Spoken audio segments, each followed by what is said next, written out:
Margaret Lovell is a leading sculptor whose work is recognized around the world.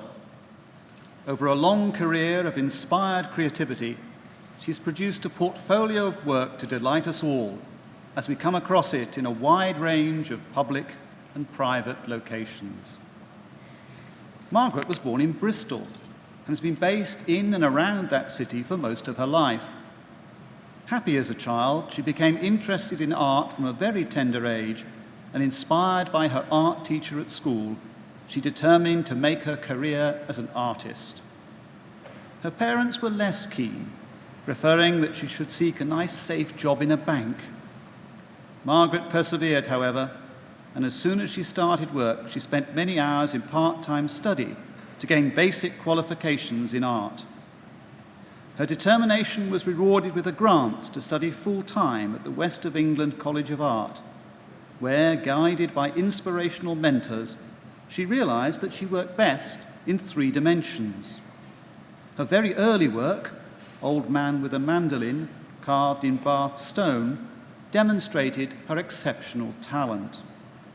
At college, she met and was inspired by the artistic luminaries of the time, and she also made regular trips to London, where she trekked around the galleries, absorbing ethnic and modern sculpture, and returned with books stuffed full of sketches. Soon her tutors dubbed her Bride of Sculpture. Prizes flowed from a very early stage, and her national diploma in design was assured. It was soon suggested that Margaret apply to the Slade School of Fine Art in London, known universally as the Slade. The application was a formality, and Margaret became immersed in the austere Slade regime of hours in the studio, honing her talents with the permissive facilitation of exceptional tutors.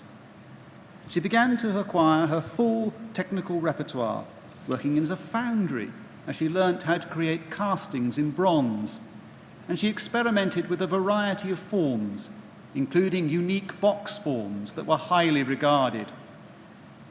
Already widely recognized, Margaret graduated with a diploma in fine art and set off in her stellar artistic career. Supported by an Italian state scholarship, she spent time in Florence, where, hunched in a typical artistic garret, she produced wax carvings for later casting. Returning to the UK, she supported herself with part-time teaching at the Portsmouth College of Art and set about building her early portfolio, and she also developed skills with an oxyacetylene torch to produce welded metal forms. In 1965, her first solo London exhibition of 25 pieces received great critical acclaim, establishing her firmly as a young rising star. Another scholarship to Greece provided further creative stimulation and also triggered a lifelong love of international travel. Success followed rapidly as she became known for tall, swaying forms with wafer-thin surfaces, suggesting organic links with nature. Winged Spiral was an early commission for Barclays Bank, and Spinnaker was displayed at Grapham Water. Reviewers raved about her faultless technique and new strength in simplicity.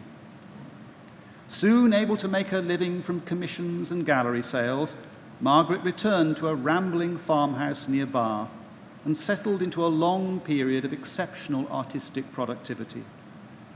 In 1968, she sold out a solo exhibition and became, in the words of a Daily Mirror reviewer, one of Britain's most popular young artists, producing, in the words of another reviewer, cool, puritanical abstracts in stone. A career-defining exhibition in Plymouth in 1972 marked the end of her first phase of development, and over the 40 years since then, she's never been short of work and creative flow. As an established artist, her work was soon to be found in a huge range of public and private organizations. In 1981, her solo exhibition of 60 pieces back in her home city of Bristol confirmed her preeminent position, and the creativities just kept flowing.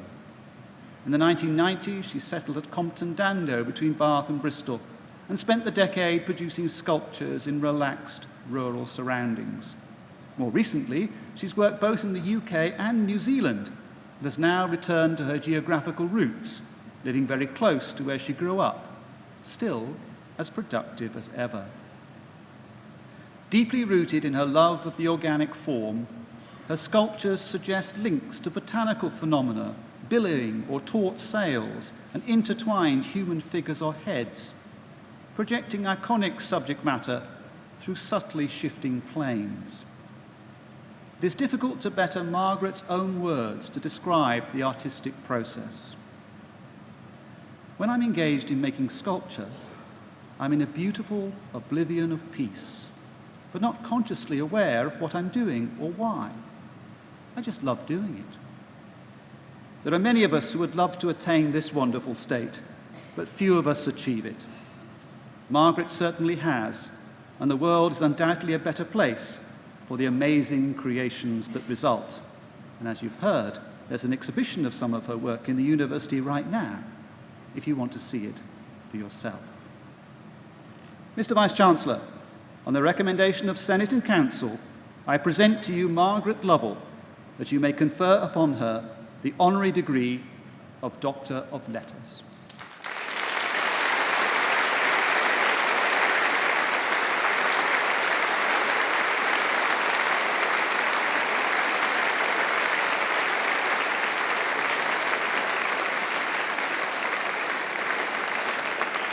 I admit you to the degree of Doctor of Letters and welcome you among us. Many congratulations.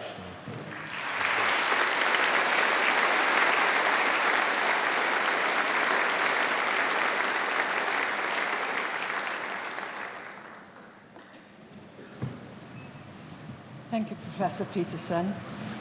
I'm just very proud to be part of this wonderful university.